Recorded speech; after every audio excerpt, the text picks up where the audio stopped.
San Antonio, Texas. A city built on layers of history where the modern skyline rises above ancient riverbeds and the air, even in October, still holds the memory of summer's fierce heat. It was Friday, October 3rd, 1997, and for most of the city, the evening promised the familiar comforts of the weekend, the clinking of glasses by the Riverwalk, the roar of a high school football game, the quiet rhythm of life lived without fear. But for Sofia Delgado, 26 years old and living on the eastern fringe of hope, this Friday was not an escape. It was an ultimatum. It was the night she walked to the very edge of her life and found nothing but a desperate leap into the unknown. Sofia wasn't a stranger to hard work. Her hands, when she had them in the light, showed the fine lines of someone who had spent her years waitressing, cleaning, and trying to build something real out of sheer grit. She had that specific kind of beauty born not of vanity, but of an inherent vitality. Dark, intelligent eyes, a quick, expressive smile that could instantly lighten a room, and a kinetic energy that suggested movement and possibility. But in the small second-floor apartment she rented, the vitality had been drained away, replaced by the crushing weight of stillness. The silence in that apartment was not peaceful. It was demanding, ringing with the sound of her solitude and her failure. The immediate cause of the crisis lay crumpled on her faded floral armchair, a stack of utility bills, final notices, and a letter from the landlord detailing the grace period she had long exhausted. The paper felt brittle and accusing in her hand, the figures imprinted on it astronomical, insurmountable. She stared at the numbers, and they seemed to expand, growing into a physical barrier between herself and the future she'd always envisioned. A simple future, really just one where she wasn't constantly calculating how many days she could make a single can of soup last. She had lost her job at a mid-range Italian restaurant 6 weeks prior, a victim of a managerial change that favored younger, cheaper labor. Since then, the job hunt had been relentless and fruitless, a cruel treadmill of applications, polite rejections, and interviews that led nowhere.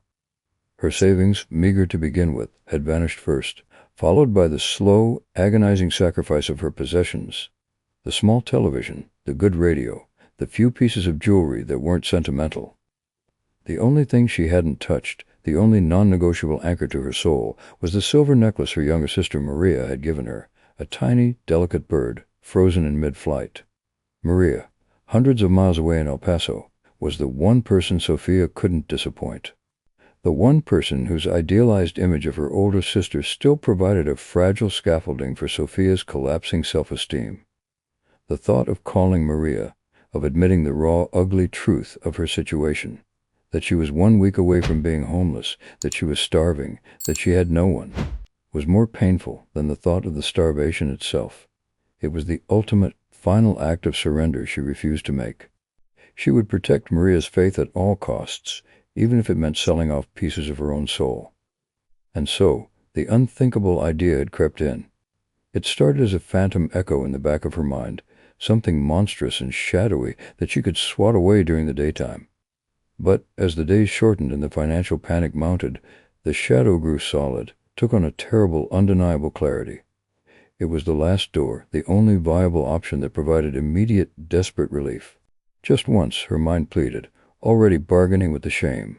Just enough to pay the rent, buy some groceries, give myself a few weeks to find a real job, a way out. She spent the afternoon in a state of clinical detachment, researching.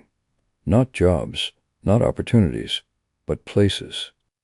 She needed somewhere anonymous, somewhere where a newcomer wouldn't raise suspicion, a venue that specialized in the kind of fleeting transactional encounters that would allow her to retain, however tenuously, a shred of her identity.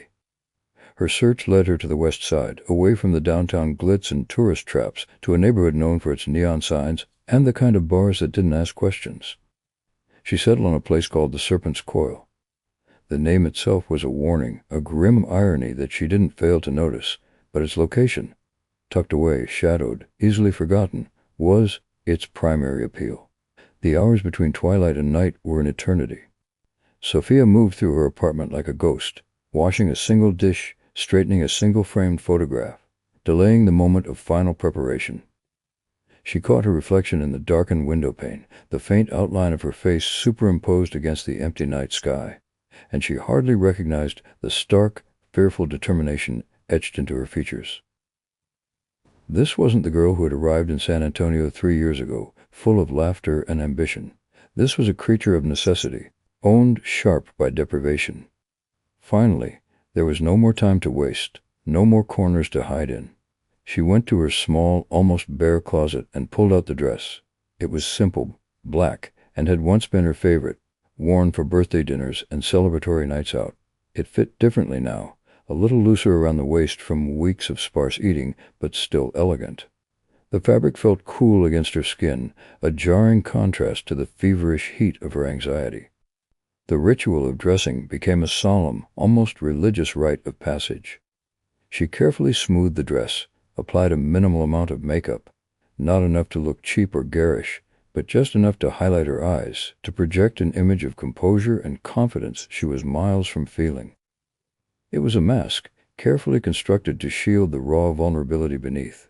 She pulled back her dark hair, securing it neatly, an attempt to maintain control in a situation where she had none. The final touch was the silver bird necklace. It was a simple, delicate thing, and as she clasped it around her neck, her fingers lingered on the cool metal. This was her line in the sand. She wore it as a shield, a silent promise to Maria and to the better version of herself that this transgression, this terrifying night, would not define her, would not consume her entirely. The bird was meant to symbolize freedom, a cruel joke given her circumstances, yet she held on to the symbolism fiercely. The clock on her kitchen wall, a cheap plastic thing, ticked with unnerving loudness. 8:37 p.m. The sensible part of her, the 26-year-old woman with a degree and a good heart, was screaming at her to stop, to tear off the dress, to call Maria and admit everything. But the pragmatic part, the starving, terrified part, reminded her that in less than 30 minutes the landlord would be asleep, the banks would be closed, and the world would continue its indifferent rotation without her. She had chosen her path. She picked up her purse, checking its meager contents. $10 in cash, her identification, a crumpled pack of tissues, and a small, almost empty can of pepper spray she'd bought years ago and never thought she'd need. The purse felt heavy with the weight of her intentions. Stepping out of the apartment was like crossing a threshold into another dimension. The familiar smell of the hallway carpet and the distant sounds of her neighbor's television felt instantly alien. She locked the door, a habit, a futile gesture of protection for the little she had left.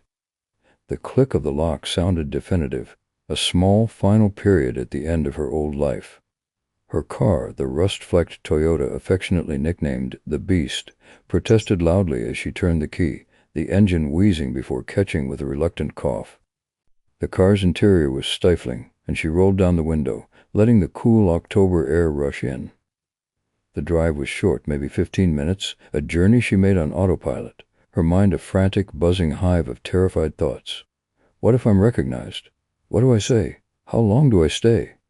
She rehearsed scenarios, scripts, escape routes, all of them dissolving the moment she considered the reality of the transaction. The neighborhood around the Serpent's Coil was a chaotic mix of industrial lots and aging commercial strips. The businesses here were loud, brazen, and seemed to thrive only after dark. She parked a block away, not wanting her car or her desperation to be too visible. The streetlights cast a jaundiced yellow glow on the cracked pavement, and the air here was different, too. Heavy with the smell of exhaust fumes, stale grease, and distant, aggressive music. She cut the engine, and the sudden silence in the car was overwhelming, broken only by the frantic thumping of her own heart. She sat for a long moment, staring at the bar sign in the distance. It was a neon snake, perpetually coiling, its colors faded and flickering. The bar's exterior was nondescript, a dark brick facade, a single, heavy wooden door, and windows too darkly tinted to allow any glimpse inside. It looked less like a place of pleasure and more like a fortress, concealing its secrets fiercely.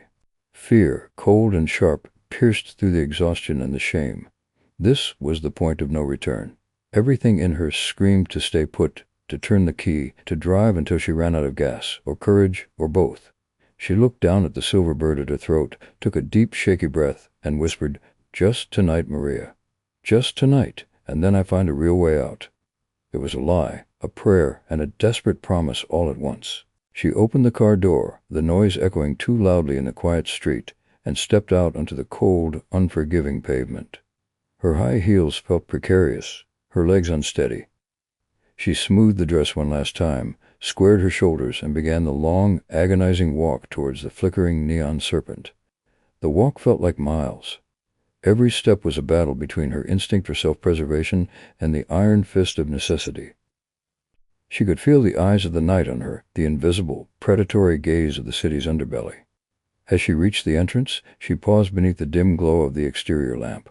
The heavy wooden door was slightly ajar, emitting a low, powerful throb of bass that vibrated through the air and into her chest. She could smell the stale beer, the smoke, and the heavy perfume of anonymity. She hesitated, her hand outstretched, about to push the door open, to cross the line. The fear was a physical chokehold, but the thought of the cold, hungry eviction notice was a stronger, crueler master. She closed her eyes for a brief, agonizing second, offering up a silent apology to the universe for the choice she was about to make. Then, she pushed the door inward, and the sudden rush of noise, heat, and darkness enveloped her. Sofia Delgado stepped inside the Serpent's Coil at 8:54 p.m.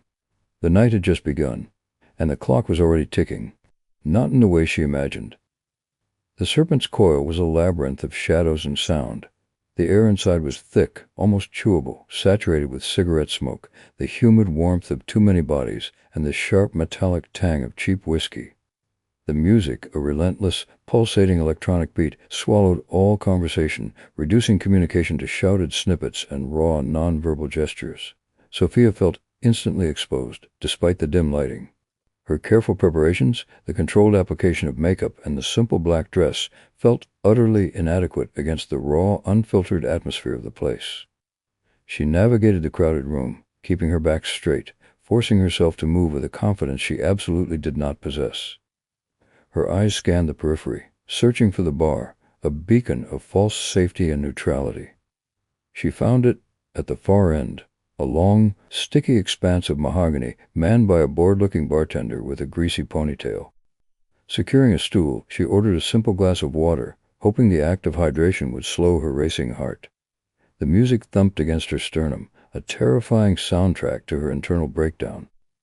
She tried to make herself small, yet visible, a terrifying paradox she'd rehearsed in her mind. She needed to look available, but not desperate, interested, but not inviting danger.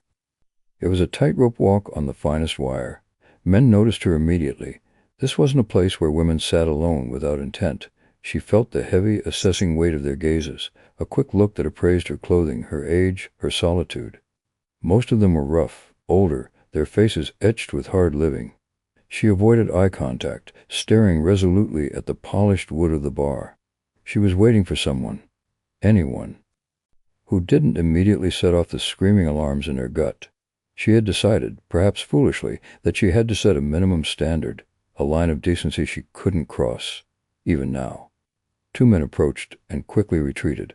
One was overly aggressive, his hand lingering too long on her arm, his breath smelling heavily of stale beer.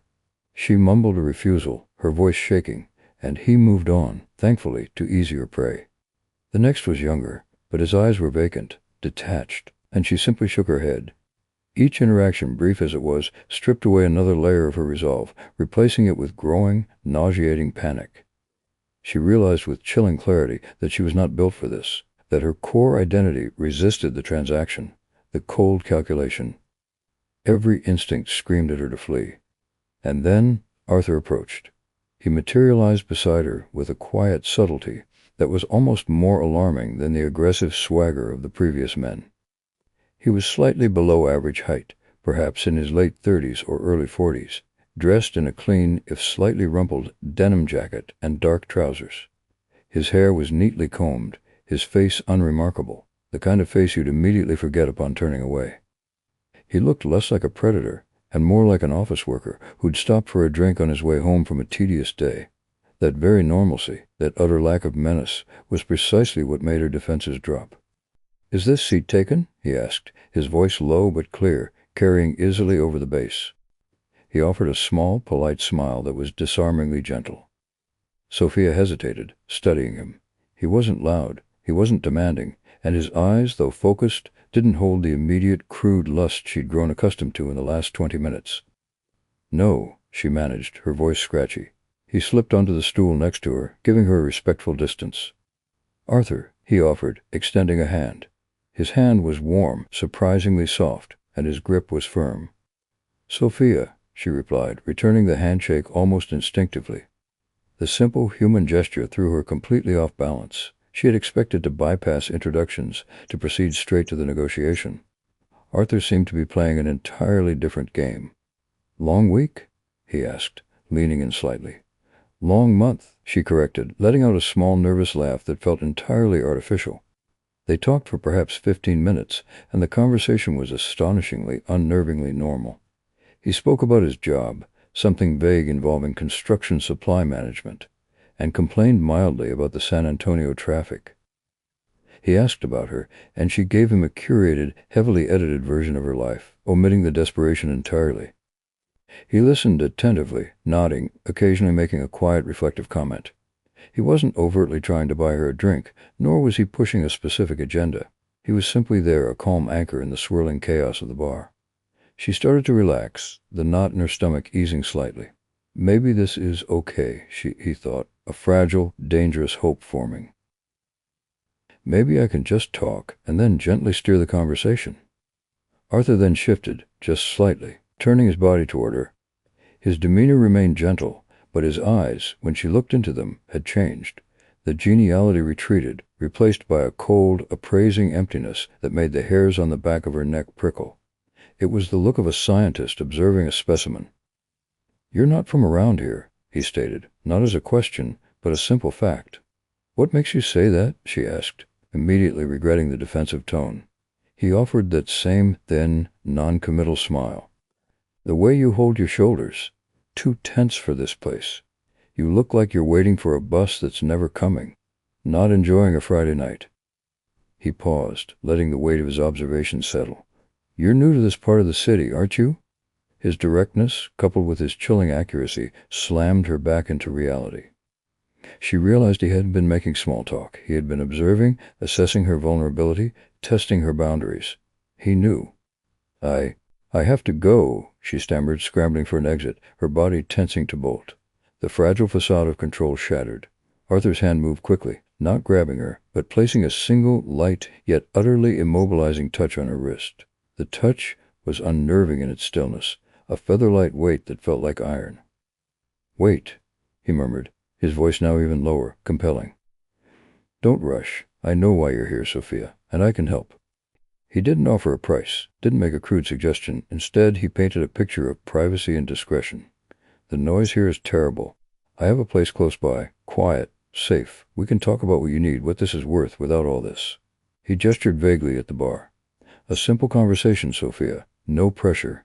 If you don't feel right, you can leave. I promise."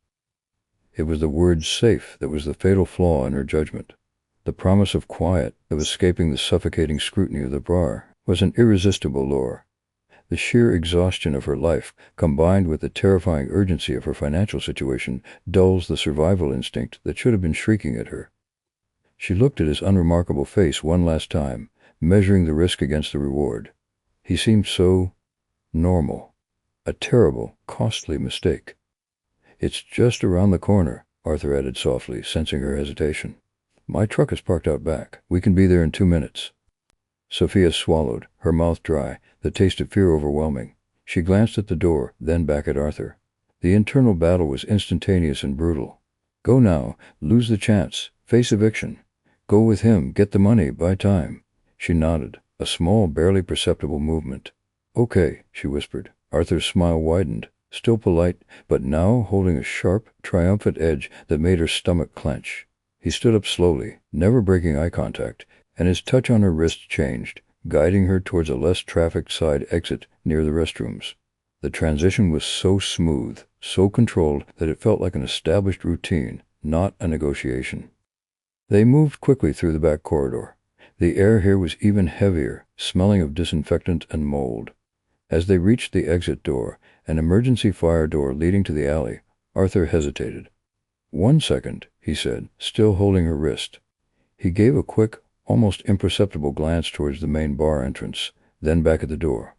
He paused for only a breath, but in that fractional moment, Sofia saw the calculation in his eyes, the cold, logistical planning of a chess player moving a piece. The gentleness was gone entirely.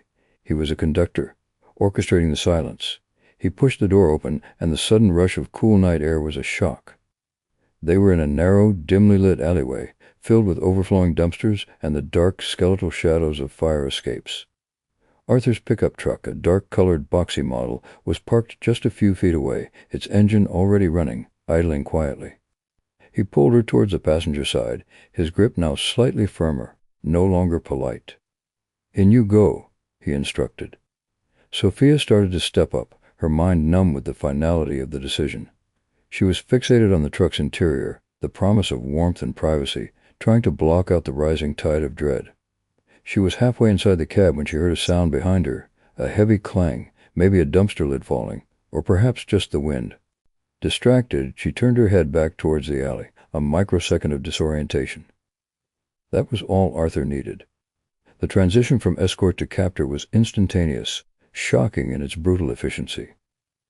Before she could react, before the scream could even form in her throat, a heavy, rough cloth smelling vaguely of acetone or some other chemical was clamped tightly over her mouth and nose. The air rushed out of her lungs in a painful gasp, and she inhaled the suffocating, noxious fumes. Her immediate reaction was pure, desperate struggle. She thrashed violently, kicking her legs, trying to pry his arm away, but his strength was terrifying, absolute. He had pinned her against the truck door, his body pressing her, his grip on her head like a vice. She clawed frantically at his arm, her silver bird necklace catching on his denim sleeve, giving a small, sharp tug before snapping the delicate chain. The pendant slipped, falling silently onto the grimy alley asphalt, lost instantly in the shadows and the detritus. The chemical was fast. The world began to tilt, the harsh yellow light of the street lamp spiraling wildly. The frantic thumping of the music from the Serpent's coil seemed to warp and slow down, stretching into a deep, guttural moan. Her limbs felt heavy, useless. Her struggles became weak, fluttering movements like a dying bird. She tried one last desperate push, a final surge of adrenaline, but her muscles betrayed her, turning to lead. The last thing Sofia Delgado saw before the darkness consumed her was the dark, impassive bulk of the pickup truck door and the smooth, cold indifference in Arthur's eyes. An indifference far more chilling than any overt rage. He wasn't breathing hard. He wasn't stressed. This was just work. Her body slumped, heavy and lifeless, and Arthur, with an economy of movement that suggested years of practice, lifted her, maneuvered her fully into the cab, and carefully pulled the door shut. He didn't rush. He didn't panic. He walked around to the driver's side, pausing only to adjust his jacket. His movements were clinical, practiced, the actions of a man merely cleaning up a spilled drink. He climbed into the cab, shifted the truck into gear, and drove slowly, deliberately, out of the alleyway, merging seamlessly back into the Friday night traffic of San Antonio. The clock read 8:57 p.m. Sofia Delgado had been inside the Serpent's coil for exactly 3 minutes. She had vanished without a sound, without a witness, leaving behind nothing but a thin, delicate silver bird pendant lying unnoticed on the oil-stained pavement, the only physical evidence that she had ever been there at all. For her family, for the detectives who would eventually pick up the pieces of this fractured night, the only certainty was the absence. The phone calls went unanswered, the apartment remained dark, and Sofia Delgado, the ambitious young woman clinging to the precipice of her life, had simply ceased to exist in the known world. She was now a ghost story waiting to be written, a gap in the fabric of the city's night, and the first casualty of a truth far colder and more terrifying than anyone in San Antonio could possibly imagine. Her ordeal, and the complex case it would ultimately crack, had just begun. The immediate aftermath of a vanishing is often defined not by dramatic action, but by a slow, creeping realization. The world doesn't stop, the phone just doesn't ring back. For Sofia's sister, Maria Delgado, in El Paso, the process began with a mild, escalating irritation, which then curdled into raw, blinding panic. Maria was used to Sofia being busy, used to the occasional lapse in communication. Sofia, always the focused, slightly scatterbrained older sister, often forgot to return calls promptly when she was deep into a new job search or a new project. But Sunday, October 5th, felt different. Maria had called Sofia's apartment repeatedly over the weekend, Friday night, Saturday afternoon, Sunday morning, and each time the phone simply rang and rang, echoing into the empty space.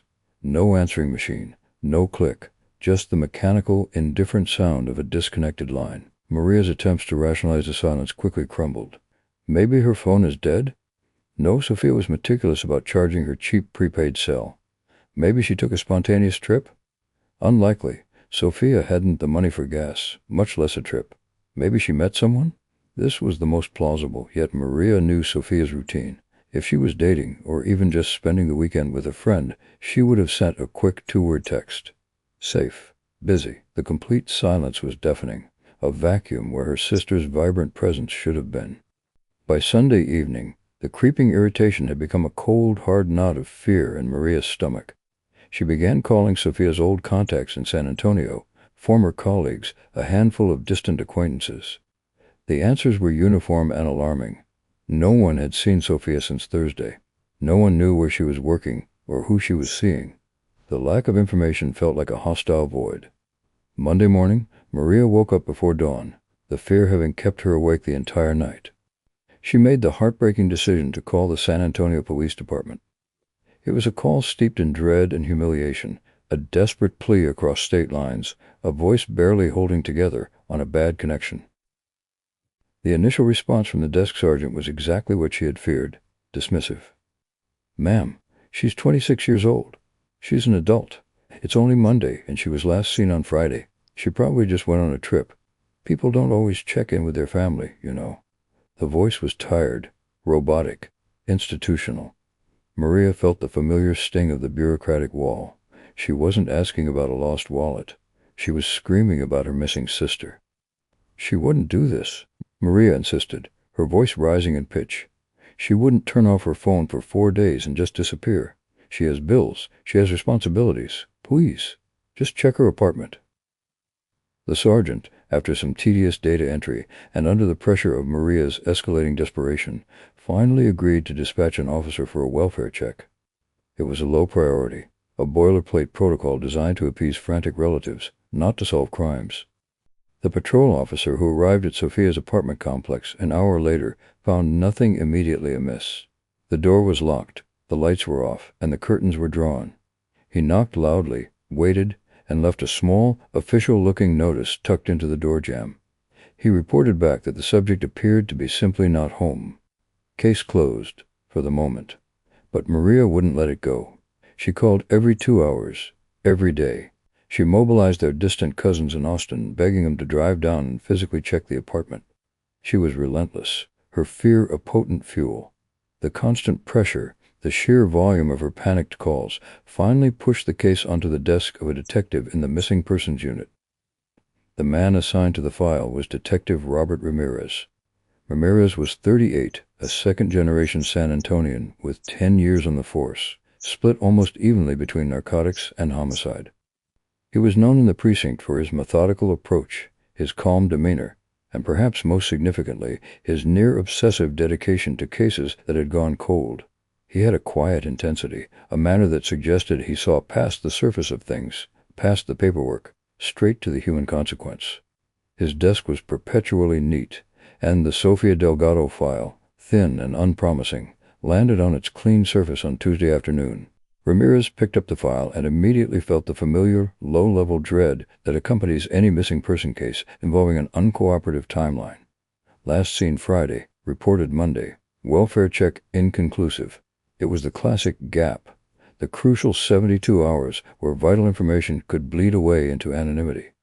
He reviewed the notes from Maria, the hysterical calls, the persistent conviction that something was profoundly wrong. Ramirez trusted instinct, especially the instinct of a loving family member who was being dismissed by the system. He decided to disregard the patrol officer's assessment. Not home wasn't good enough. Ramirez drove out to Sofia's East Side apartment complex, arriving just as the sun was beginning its slow orange descent. The complex was unremarkable, 2 stories of beige stucco surrounding a tiny, cracked swimming pool. He found Sofia's unit, and after confirming the address with the landlord, he convinced the nervous man to open the door, citing extenuating circumstances. The moment the lock turned and the door swung inward, Ramirez felt the shift in atmosphere. The apartment wasn't messy. It was unnervingly tidy, almost staged. The air inside was still, dust motes suspended in the last beams of fading light.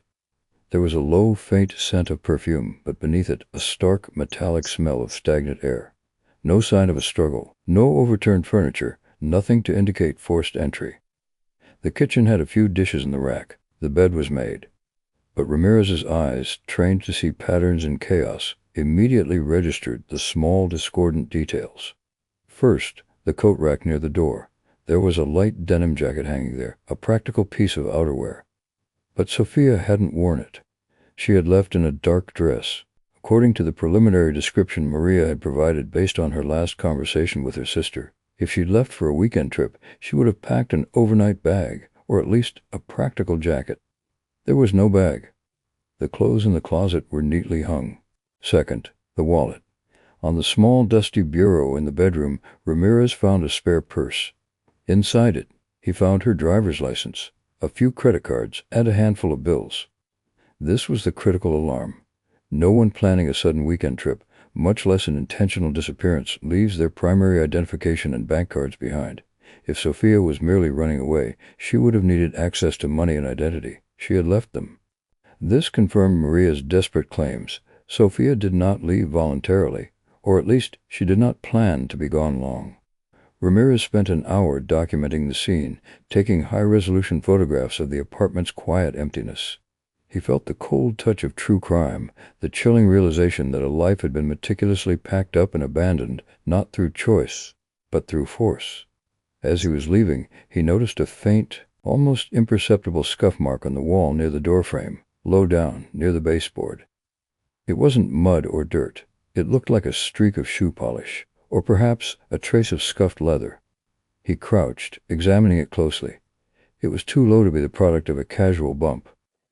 It looked like the mark of a hurried, aggressive movement.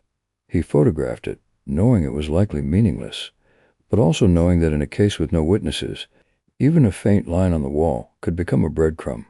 The file officially moved from missing adult, possible voluntary, to missing adult, high risk. The next step, Ramirez knew, was to re-interview Maria, focus on the last 24 hours, and start a methodical search of Sofia's known geography. The investigation began the next morning, Wednesday, October 8th, with a deep dive into Sofia's finances. Ramirez secured a warrant for her bank records and phone data. The financial records confirmed her extreme distress, a dangerously low balance, several overdraft charges, and the recent sudden cessation of all income. The phone records yielded a surprising and highly confusing dead end.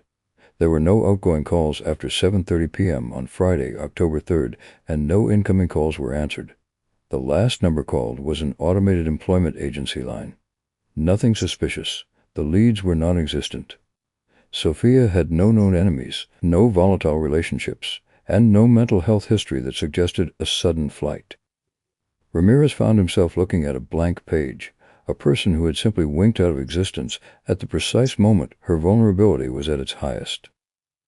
He had a gut feeling, a cold, familiar knot that settled deep in his chest. It was the same feeling he'd had on a few other older missing persons cases, files that had long since been relegated to the cold case shelf in the precinct basement.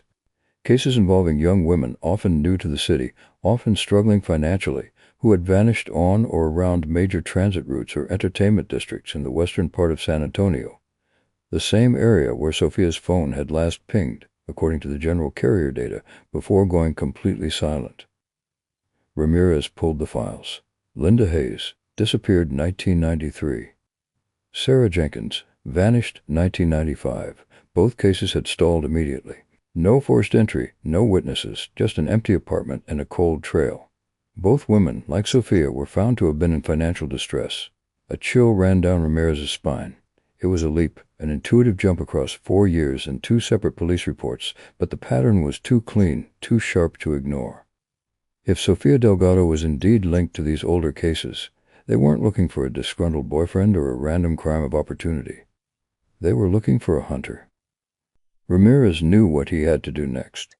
He had to go back to the single, most likely location for a desperate person seeking anonymous help, the nightlife. He needed to find out where Sofia had gone on that Friday night, where she had made the fateful final mistake. The focus now shifted from where she went to where she was last seen, and for that, he had to immerse himself in the shadows of San Antonio, the places the sunlight never quite reached. The Serpent's Coil, still flickering neon in the dark, was waiting for him. The hunt for Sofia had officially begun, and it was about to unearth ghosts far older than her 26 years. The Serpent's Coil. Detective Ramirez stood across the street from the bar late that Wednesday night, feeling the bass vibration of the music even through the cracked pavement under his feet. The neon snake sign flickered erratically, casting pools of harsh green light that made the establishment look less like a bar and more like the entrance to a grimy, subterranean world. This was where he instinctively knew he had to begin. Vulnerability, he reasoned, sought out anonymity, and anonymity was served here in large, dark glasses. He couldn't rely on the bar staff to be cooperative or even truthful. Places like the Serpent's Coil operated under an unwritten code of silence, a tacit agreement between the establishment and its clientele, that what happened there stayed there. He needed to apply pressure subtly, methodically. Ramirez started by contacting the bar owner, a man named Marco Vespucci, through official channels first. The initial interview was scheduled for Thursday morning, conducted in the precinct's sterile, brightly lit interrogation room, a setting designed to be deliberately uncomfortable for a man used to darkness. Vespucci was exactly as Ramirez had predicted, slick, overly smooth, and entirely unhelpful. Sofia Delgado? Never heard of her, detective. We get hundreds of people through here on a Friday. We don't run a registry, Vespucci drawled, flicking an imaginary piece of lint off his impeccably tailored shirt. He claimed he had no surveillance system inside, only a single, ancient, rainy camera pointed at the back alley exit for insurance purposes. He handed over the tape, a low-quality VHS cassette that looked like it had been recorded over a dozen times. Ramirez moved on to the staff. He brought in the bartender, the bouncer, and a couple of waitresses, isolating them for individual interviews. He used his calm, persistent style, never raising his voice, but never letting up on the crucial questions. Did you see a woman who looked like this? Did she talk to anyone? Did anyone leave with her? He showed them the single, slightly blurred photo Maria had provided, a smiling Sofia on a summer vacation, unrecognizable from the desperate woman who walked into that bar. The bartender, a stoic man named Gus, eventually cracked, not because of fear, but from exhaustion under Ramirez's steady gaze. Look, detective, Gus sighed, rubbing his temples. I see a lot of women like that. Clean, too scared, ordering a soda. They sit down, they look around, they talk to someone, and then they leave. Sometimes with the guy, sometimes alone. She fits the profile, yes. But I couldn't pick her out of a lineup. Too dark, too many faces. It was the phrase, fits the profile, that hung in the air. Gus acknowledged that the Serpent's Coil was a known rendezvous point for transactional encounters, confirming Ramirez's initial suspicion about Sofia's intention. This was painful information, crucial to the case, but devastating for Maria, who would eventually have to face the truth of her sister's desperate circumstances. The only potential lead came from a waitress, a young woman who worked part-time and was trying to save for college. She remembered a woman fitting Sofia's description talking intently to a man near the end of the bar. He was quiet, the waitress recalled, twisting her hands. Not loud. Average, like totally forgettable. Denim jacket, dark hair. He was there for maybe 20 minutes, and then they left through the back exit, the fire door near the restrooms. This was the first thread. Average. Forgettable. Back exit. Ramirez immediately focused on the grainy, jumpy VHS tape provided by Vespucci. The tape showed a small segment of the back alley, illuminated poorly by a single, flickering lamp above the fire door. The footage was useless for identification, full of streaks and shadows, but it was perfect for reconstructing the timeline. He brought the tape to the department's forensic imaging lab. Technician Alice Chen spent hours digitally enhancing and stabilizing the footage. The results were still poor, but Chen was able to isolate the crucial 3-minute window from 8:54 p.m. to 8:57 p.m. The footage confirmed the waitress's account and provided a chilling, wordless sequence of events. 8:54 p.m. The fire door opens partially, light spilling out. Two figures, a man and a woman, emerge, moving quickly. The woman is wearing a dark dress. 8:55 p.m. The figures stop abruptly near a dark-colored pickup truck parked just outside the frame's edge. There's a flurry of movement, too fast and blurry to decipher, but clearly a struggle. A fleeting image of the woman's arm flailing, a dark shape being pressed against her face. The woman's body goes limp. The man efficiently maneuvers the body into the passenger side of the truck. 8:57 p.m. The man closes the passenger door, walks around, gets into the driver's seat, and the truck pulls slowly away. The alley is once again empty. The footage confirmed abduction and most likely the use of a chemical agent. The man's movements were swift, practiced, and devoid of panic. He knew exactly what he was doing. They had a violent predator, operating with chilling efficiency. The focus shifted immediately to the pickup truck. Its dark color, its boxy shape, the location of the passenger door, all useful, but not a license plate number. Chun estimated the truck was an older model, possibly a late 80s or early 90s Ford or Chevy. Dark blue or black. A common vehicle in San Antonio. Ramirez immediately flooded the local area with canvassing teams, showing the blurred image of the truck, searching for anyone who remembered seeing a dark pickup idling in that alley around 9 o'clock on Friday night. The response was the same as always. Nothing. No one saw anything. The only physical evidence they had was the scene of the struggle, the alley pavement. Ramirez personally returned to the alley, accompanied by a CSI team in the pre-dawn hours of Friday, exactly 1 week after Sofia vanished. He searched the ground meticulously, using specialized flashlights, searching for fibers, blood, or anything that might have been dropped during the brief, violent abduction. The alley floor was a mosaic of filth, oil slicks, cigarette butts, discarded food wrappers. But there, just inches from where the truck's passenger door would have been, a small, faint glimmer caught his eye. It was tiny, almost invisible in the grime. He crouched down, heart-pounding, and gently scooped up the object using sterile tweezers. It was a small, silver bird pendant, delicate and slightly tarnished, its chain snapped cleanly at one end. It matched the description Maria had given him of Sofia's most treasured possession. Holding the tiny pendant, Ramirez felt a renewed wave of certainty. This was not a runaway. This was not a voluntary disappearance. This was a capture, violent and fast. And this little silver bird was Sofia's final scream, a desperate, silent message left on the ground. The pendant was sent immediately to the lab for forensic analysis. They found trace amounts of skin oil, and most importantly, they found minute threads of blue cotton fiber, consistent with a denim jacket. A few, almost microscopic synthetic fibers, possibly from the interior of the truck cab. All threads led back to the average man in the dark truck. Ramirez now had a solid, if circumstantial, profile of their suspect. The man. Average, forgettable, late 30s, early 40s. Calm, non-threatening demeanor used to lure the victim, wore a denim jacket. The M.O., modus operandi, targets vulnerable, financially distressed women in specific venues. Uses conversation to disarm, then quickly incapacitates and abducts using a vehicle, moving through low-traffic back routes. The vehicle. Older, dark-colored pickup truck, common model. The connection, high probability of linkage to the Linda Hayes, 1993, and Sari Jenkins, 1995, cold cases, indicating a serial pattern. This last point was the most crucial. If this was a serial offender, he had been operating in San Antonio for at least 4 years, claiming victims every 2 years. He was patient, methodical, and his lack of a discernible pattern, apart from the victim's socioeconomic status, made him incredibly difficult to catch. He was a ghost, blending into the city's background noise. Ramirez pulled the old files on Hayes and Jenkins again. Both had also disappeared on a Friday night. Both were also last seen near bars in the same West Side corridor. In 1993 and 1995, the technology and forensic capabilities were far less advanced. The police departments then, overwhelmed by high-volume crime, had viewed them as isolated, unfortunate incidents, runaways, maybe, or simple disappearances into the Texas night. Now, looking at them through the lens of Sofia Delgado's violent abduction, the pattern was impossible to ignore.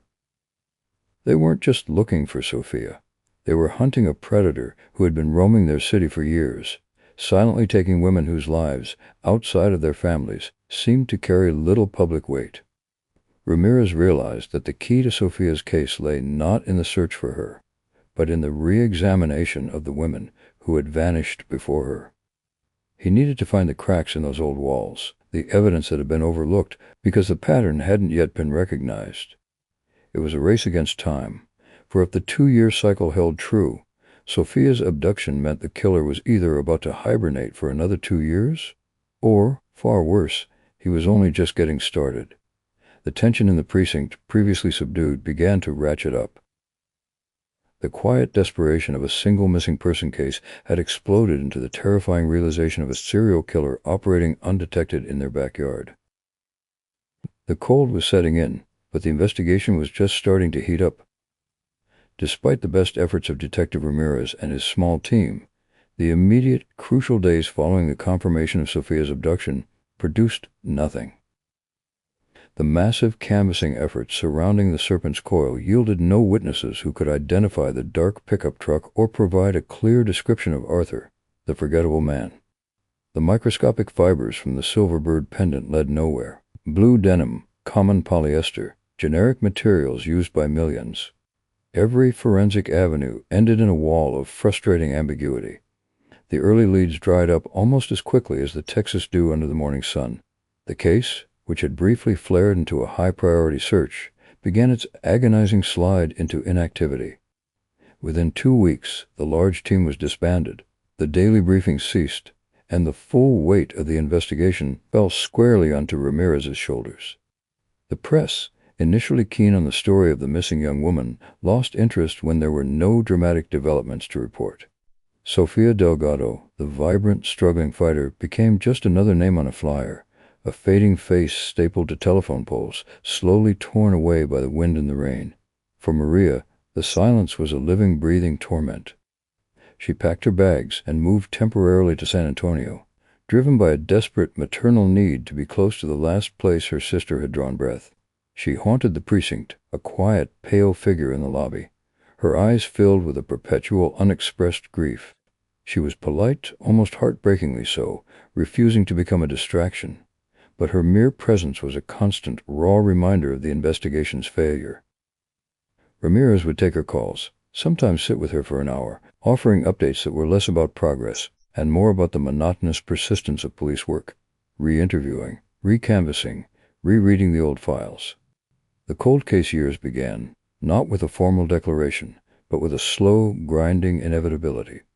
Months turned into a year. The files on Sofia, Linda Hayes, and Sarah Jenkins, now officially linked under a single ongoing task force name, the corridor cases, were transferred to the basement archives, a dimly lit, dusty room where hope went to die, catalogued next to hundreds of other unsolved mysteries. Ramirez, however, refused to let go. The corridor cases became his white whale, the defining, agonizing challenge of his career. He kept the 3 files in a rolling cabinet beside his desk, pulling them out on quiet afternoons, rereading the same transcripts, looking at the same blurry photographs, searching for the clue, the detail, the phrase that everyone else had missed. He became obsessed with the predator's psychology. This wasn't a crime of passion. It was a crime of selection, control, and routine. The killer operated without mistakes. No witnesses, no discernible pattern of disposal, no communication with the family, no ransom demand. He was a professional in the most terrifying sense of the word, a man who had integrated murder into the texture of his ordinary life. Ramirez believed the killer lived nearby, operated within a familiar radius, and most chillingly, likely drove past the precinct every day on his way to work. He was utterly average, shielded by his very normacy. The pain of the families was a perpetual, dull ache in Ramirez's professional life. He watched Maria age prematurely, her honey-colored eyes darkening with a grief that had no closure. He saw the parents of Linda Hayes, now elderly and frail, their hope reduced to a simple, quiet plea for a known grave. The burden of their suffering was heavy, driving Ramirez to sacrifices that strained his own marriage and his personal health. He was no longer just a detective. He was a gatekeeper of unresolved trauma. 2 years passed. The only breakthrough was a geographical profiling analysis that confirmed Ramirez's suspicion. The killer's likely residence or place of work fell within a 5-mile radius of the Serpent's Coil, an area encompassing older residential blocks, light industrial parks, and low-traffic back roads, a territory the killer knew intimately. It was a huge, frustratingly wide area, comprising thousands of potential houses and businesses. Ramirez tried everything. He ordered new rounds of fingerprint dusting on the old files.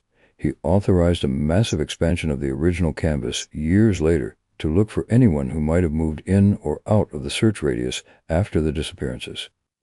He tracked down every owner of a dark-colored pickup truck from the correct year range in the entire metropolitan area, a list of over 7,000 names. He interviewed hundreds, eliminated thousands, chasing shadows until his eyes blurred from the endless spreadsheets. The sheer volume of ordinary life was the killer's most effective hiding place. The case remained a black hole, sucking in resources and hope, offering nothing back. By 2002, 5 years after Sofia vanished, the file was considered truly dormant. Ramirez was promoted, his dedication recognized, but the promotion felt hollow. He was now captain, tasked with managing new tragedies, but the 3 women from the corridor cases were still with him, a constant whisper of failure in the back of his mind. He ensured the files were never destroyed, never officially closed, always accessible with a special code in the digital archives. He watched the city change. The Serpent's Coil was finally condemned and torn down, replaced by a trendy coffee shop, a physical erasure of the place where Sofia had made her final, desperate choice. Maria eventually moved back to El Paso, exhausted and financially ruined, but she made an annual pilgrimage to San Antonio every October 3rd, leaving a single white rose at the spot where she imagined Sofia's last free moments occurred. She would call Ramirez, sometimes just to hear the sound of his voice, sometimes to beg for reassurance that he hadn't forgotten, that they hadn't forgotten. Ramirez's response was always the same, delivered with calm sincerity. "We never forget, Maria. We just wait for the right lock to appear for the right key." What Ramirez was waiting for was not another witness or a sudden confession, but a technological evolution. He understood that the killer had beaten the investigative tools of the 1990s. To catch him, they would need the science of the 21st century. He had ensured that every tiny piece of physical evidence from all 3 cases, the fibers, the old hair samples from the Hayes and Jenkins cases that had originally tested inconclusive, and, crucially, the silver bird pendant, were meticulously preserved in the climate-controlled vaults of the police lab. In 2012, 15 years after Sofia's abduction, the case was merely a historical tragedy, a footnote in the city's criminal record. Ramirez, now a grizzled deputy chief, gave the annual internal presentation on cold cases. He always dedicated a segment to the corridor cases, keeping the pattern, the modus operandi, and the suspect profile fresh in the minds of the younger detectives. They listened with professional detachment, viewing the case as an almost mythological failure of the old guard. But in the periphery of the criminal justice system, something monumental was happening. The science of DNA analysis was advancing with stunning speed. Labs were developing new, exponentially more sensitive techniques that could extract and amplify genetic material from samples that were once considered useless.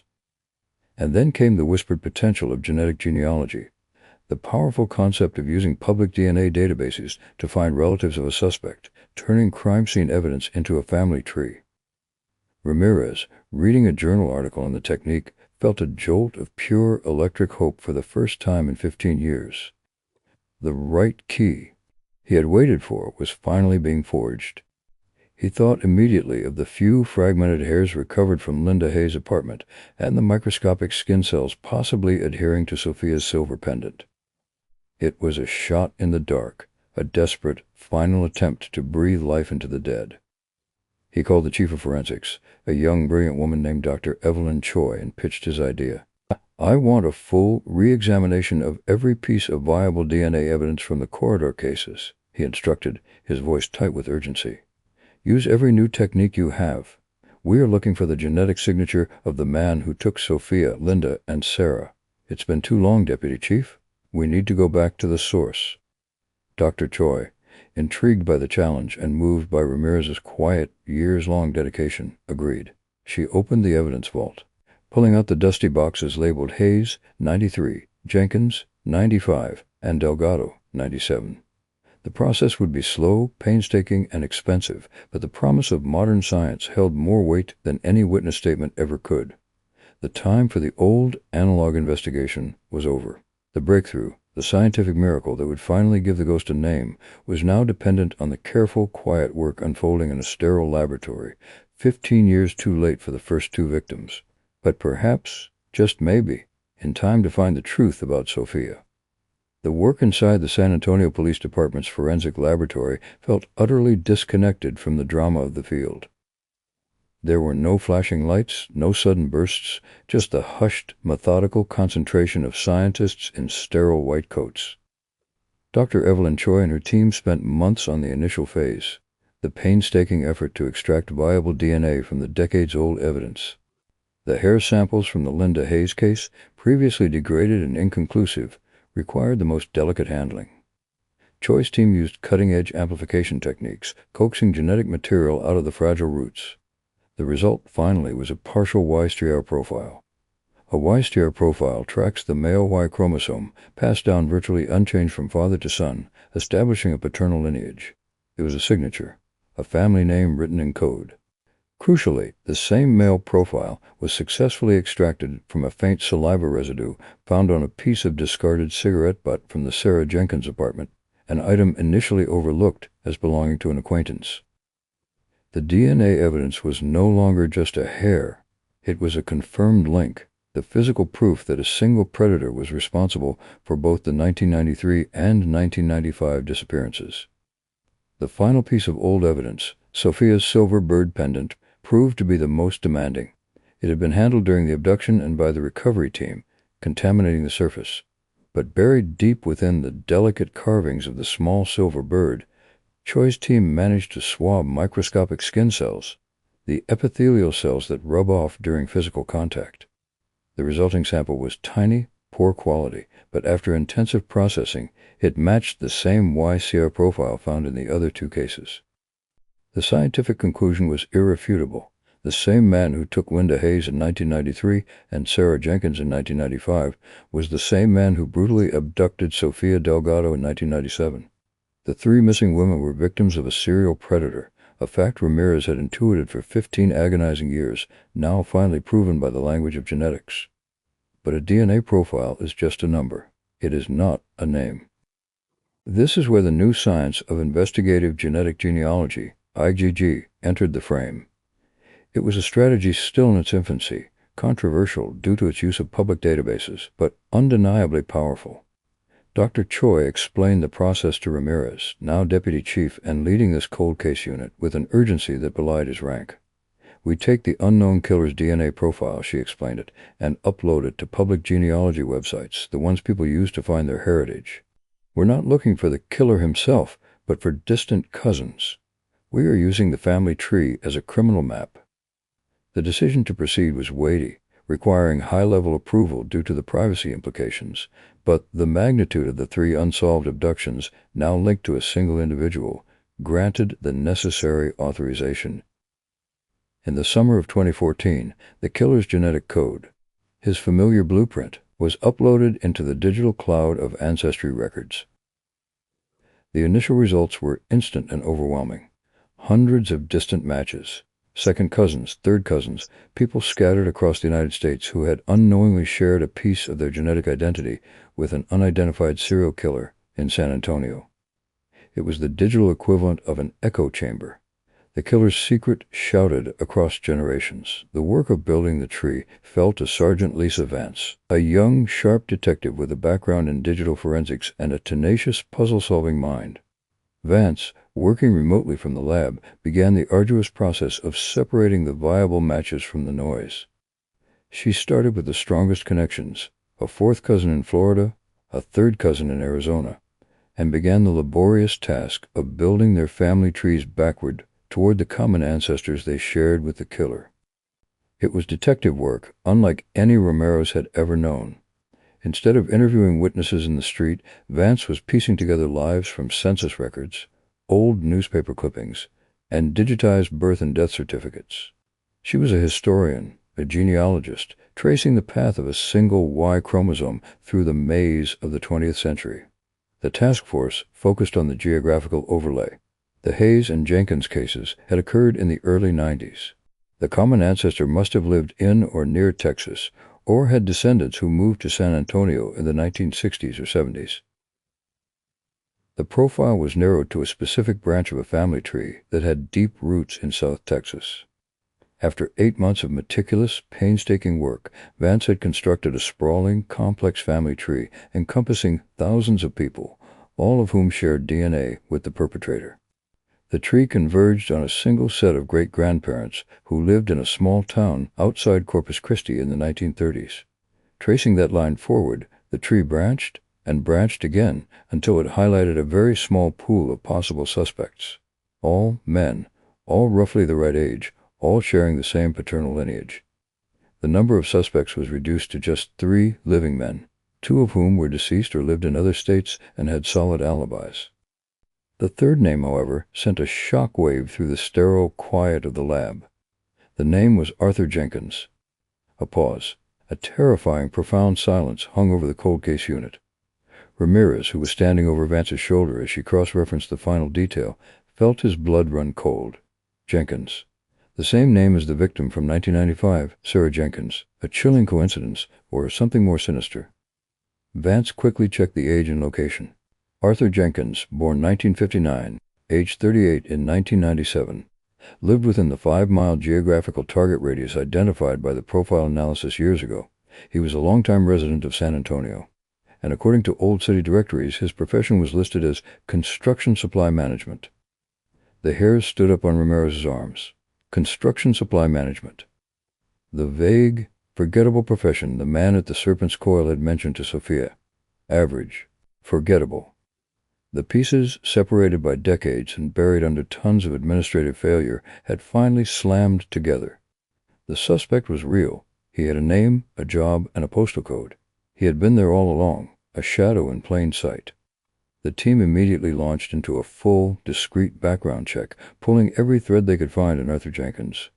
His life was exactly as they had profiled the killer, utterly mundane. No criminal record beyond a few speeding tickets.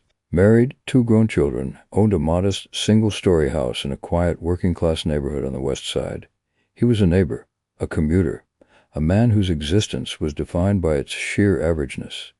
He was the ghost they had been hunting for 20 years.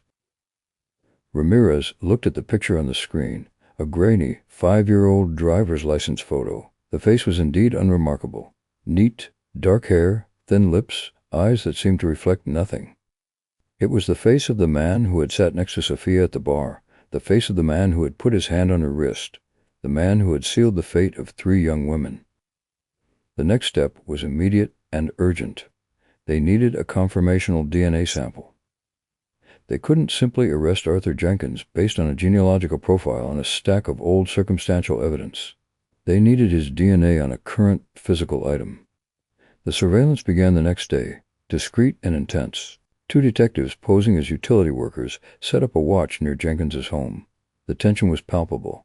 After 21 years of cold silence, they were finally closing the gap.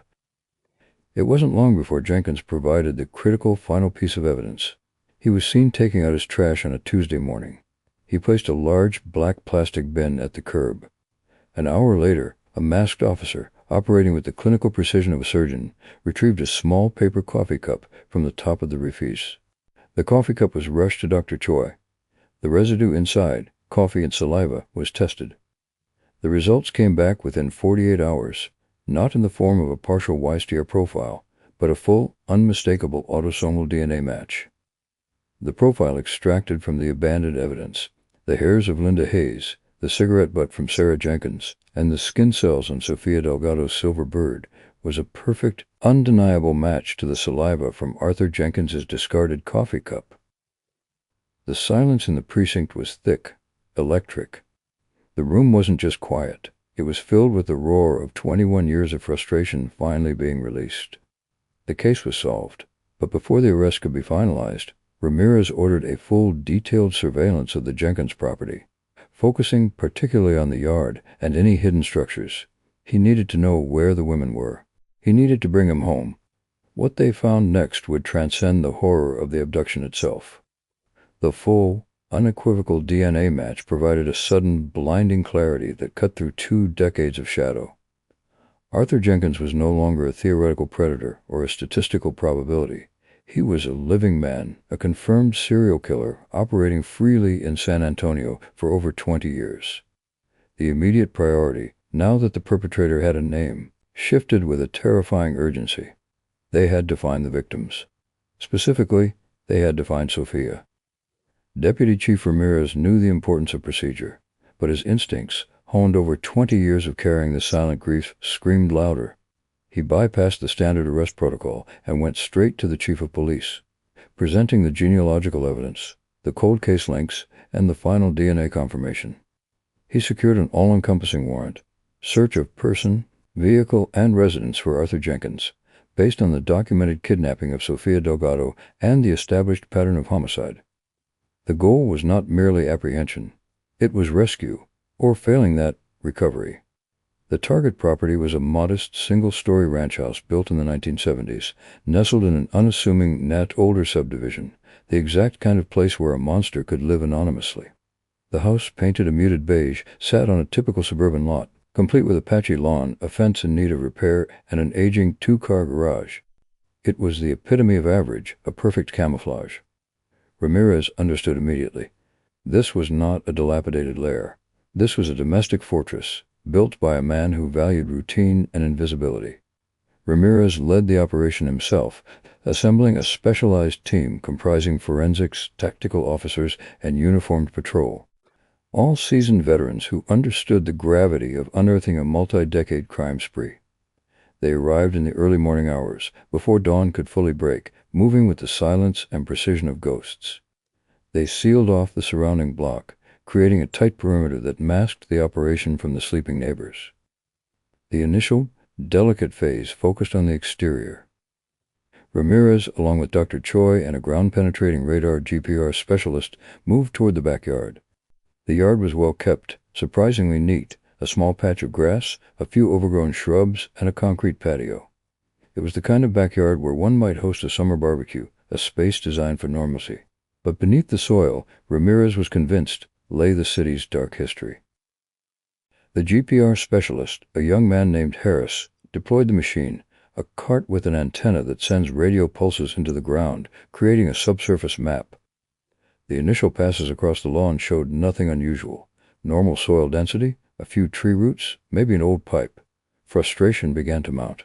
Had they been wrong? Had the killer buried the bodies elsewhere? Or had he simply moved on from the pattern? Ramirez pointed to a specific area along the back fence line, near a mature oak tree whose dense shadow obscured the corner of the yard. "Try there," he instructed, his voice low and tight. "It feels contained." Harris ran the GPR over the shaded area. On the small screen, the scrolling graph suddenly showed a sharp, telltale disturbance, an anomalous void roughly 6 feet long, followed by a dense, disturbed layer, and then another anomaly. It wasn't the signature of a natural burial or a utility line. It was the clear, unmistakable signature of excavated and backfilled earth, a deep, recent disturbance. Dr. Choi immediately set up a sampling site. They used specialized probes, carefully driving them into the soil to retrieve core samples. The first sample came back clean. The second, deeper down, smelled faintly of decay and contained strange, non-native gravel mixed with the dark Texas earth. The third sample, taken adjacent to the first anomaly, yielded a terrifying result. Mixed with the dirt was a piece of white, brittle material. Choi examined it under a portable microscope. It was a fragment of a calcified human bone. Ramirez stepped back, his face grim, turning away from the forensic lights that now illuminated the area with brutal clarity. The moment was heavy, saturated with decades of unanswered prayers and brutal confirmation. They weren't just searching a crime scene, they were unearthing a secret graveyard. "We have them." Ramirez muttered, his voice thick with a mixture of horror and grim resolution. "Start the excavation. Gentle forensic dig. We treat this as a multiple homicide scene." The team began the painstaking work of unearthing the yard. The process was slow, agonizingly meticulous, using trowels and brushes to sift through the soil, inch by painful inch. The soil was dense, compacted by time, revealing the predator's diligence in covering his tracks. As the sun rose higher, casting long, sacked, dark shadows across the yard. The reality of the corridor cases manifested itself in the earth. The first remains found were those of Linda Hayes, 1993, buried deepest, her presence marked by the remnants of a faded, distinctive yellow sundress Maria had described. A few hours later, and several feet away, they uncovered the grave of Sarah Jenkins, 1995, identifiable by a small engraved locket found near the remains. The scene was one of overwhelming sadness and profound closure. The remains confirmed the worst fears of the families and validated Ramirez's long-held suspicion of a serial killer. The women had never run away. They had been here all along, victims of a calculated routine evil, buried under the mundane routine of Arthur Jenkins's suburban life. But the most pressing question remained: where was Sofia Delgado? They continued the dig, focusing on a shallower, more recent anomaly detected by the GPR near the back porch, a disturbance that seemed to have been created more recently, or simply less carefully concealed. But after hours of meticulous digging, the earth here yielded nothing but a broken slab of concrete and some old construction debris. Ramirez was faced with a chilling possibility. Sofia, abducted in 1997, was the killer's most recent victim. The pattern suggested she should be here. If she wasn't, it meant Arthur Jenkins had changed his MO, or, far more terrifyingly, he had kept her alive. Ramirez paused the external excavation. He needed to execute the search warrant for the house itself. The structure, now surrounded by investigators, was the last piece of the puzzle. He assigned a tactical team to maintain silent watch on the front and back entrances, ordering them to prepare for a swift, overwhelming entry the moment the search team gave the signal. They had Arthur Jenkins under surveillance at his workplace, a concrete supply warehouse miles away, but the priority was the house.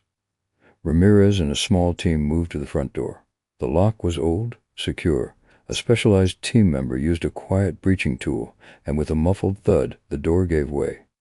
The inside of the house was, like the outside, aggressively average. It smelled faintly of cleaning supplies, old coffee, and stale air. The furniture was dated, functional, covered in generic throws. There was nothing immediately suspicious, no strange tools, no weapons, no obvious signs of recent struggle.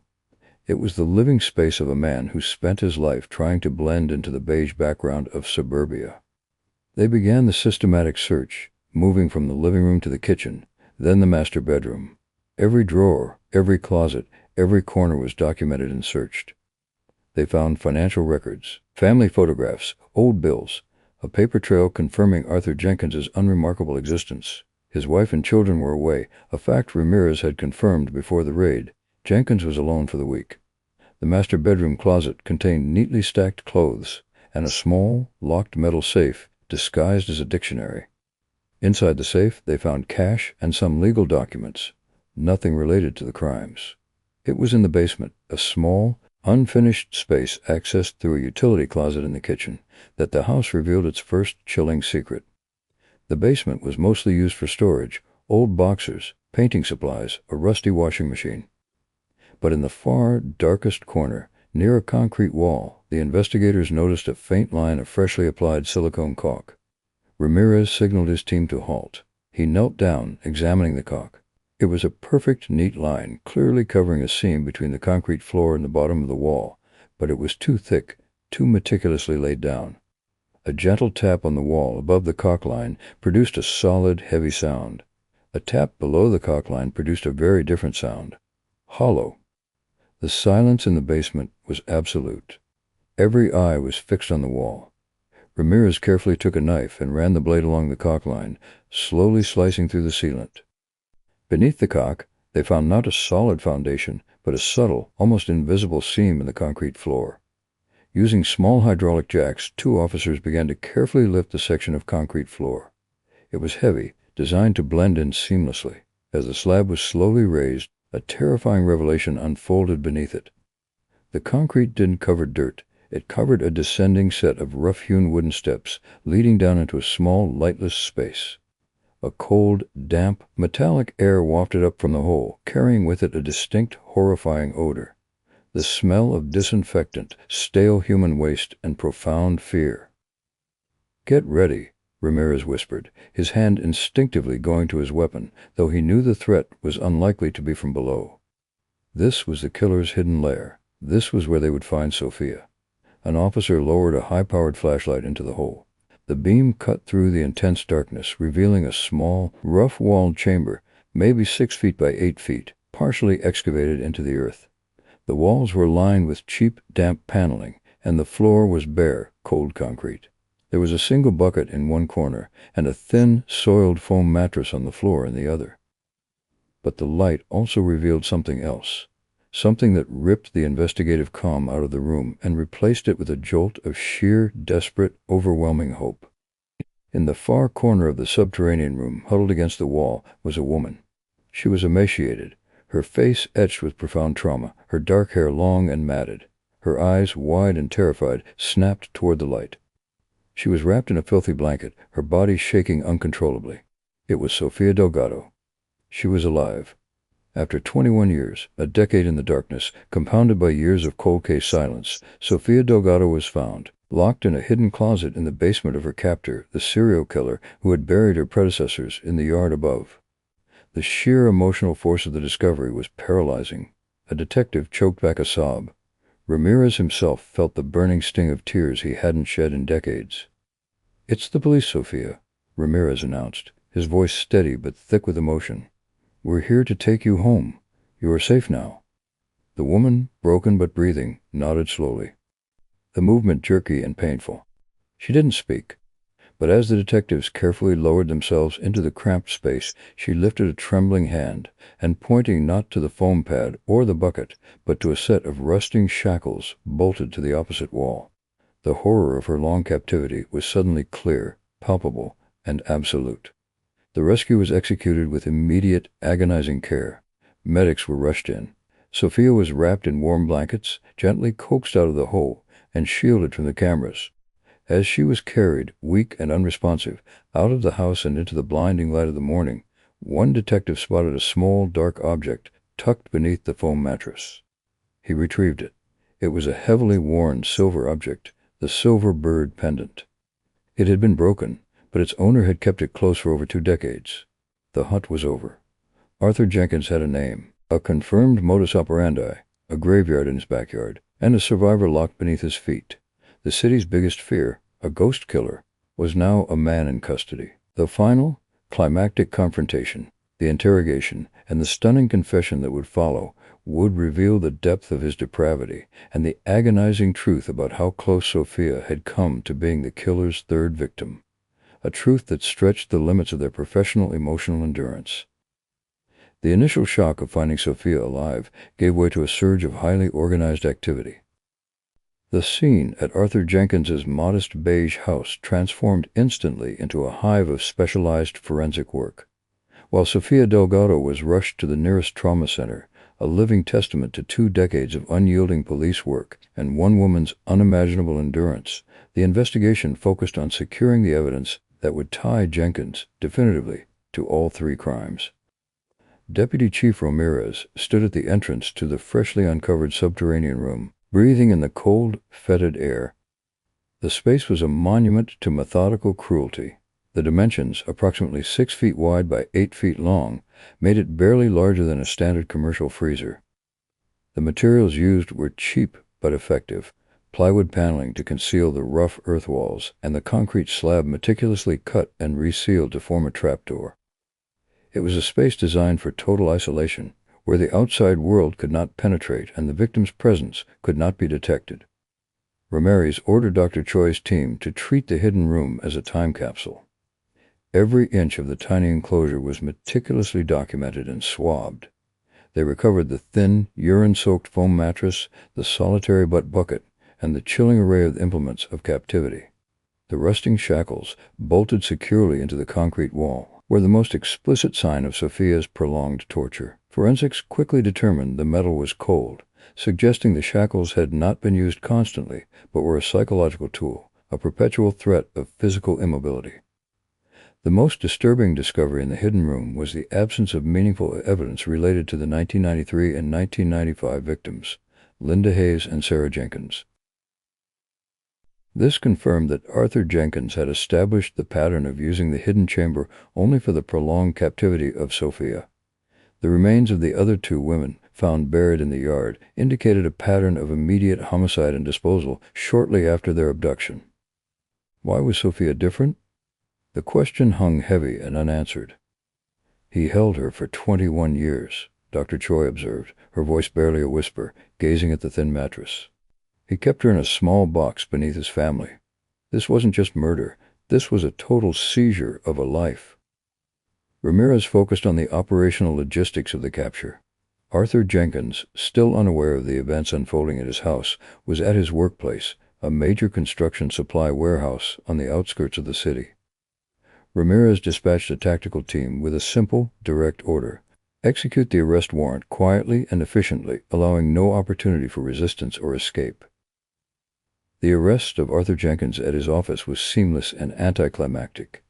He was pulled out of a morning meeting, a man in a slightly rumpled polo shirt and khakis, looking annoyed and bewildered. The moment the arresting officers read his name and the charges of kidnapping and murder, the bewildered mask dissolved, replaced by a sudden, profound emptiness in his eyes. The same cold, appraising look Sofia had seen at the Serpent's Coil 21 years earlier.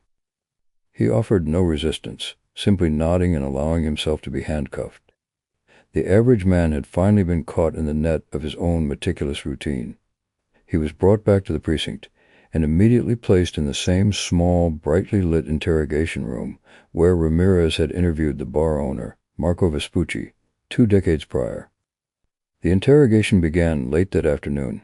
Ramirez, despite his seniority, insisted on leading the questioning, partnered with Sergeant Vance, whose brilliant forensic work had brought them here. They sat across a metal table from Arthur Jenkins, who now looked more like a lost accountant than a serial killer. He wore a blank, almost bored expression, completely detached from the weight of the charges. Ramirez started slowly, calmly, establishing the mundane details of Jenkins's life, mirroring the casual conversation Jenkins had used to lure Sofia. He spoke about Jenkins's job, his house, his neighborhood. Jenkins answered in short, clipped sentences, his voice level and devoid of inflection.